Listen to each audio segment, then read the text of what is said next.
Kung gaano naman kainit sa labas, ganon din kainit sa Malacanang. Ito'y matapos nakatakdang sumalang sa mandatory performance evaluation ng mga tauhan ng Presidential Communications Office kasunod ng pagupo ni PCO Secretary J. Ruiz. Ayon kay Ruiz, bahagi ito ng balasahan sa ahensya upang tiyakin na magkakaroon ng pagkakaisa at labanan ang banta ng leakage sa kanilang hanay. Narito ang ulat ni Leth Narciso.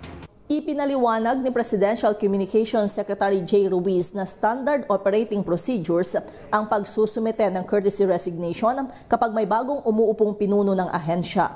Ginawa ito ni Ruiz kasunod ng inilabas na memorandum ng Office of the Executive Secretary kung saan pinagre-resign ang lahat ng mga hindi permanenteng itinalaga sa PCO. Sa kanyang mensahe sa mga empleyado ng PCO sa flag raising ceremony sa Malacanang, sinabi ng kalihim na magkakaroon ng evaluation sa performance ng bawat tanggapan sa ilalim ng kanilang ahensya. Dedependean niya sa performance na ipinakita ng mga kawani kung karapat-dapat silang panatilihin sa pwesto o kailangang maglagay ng kapalit.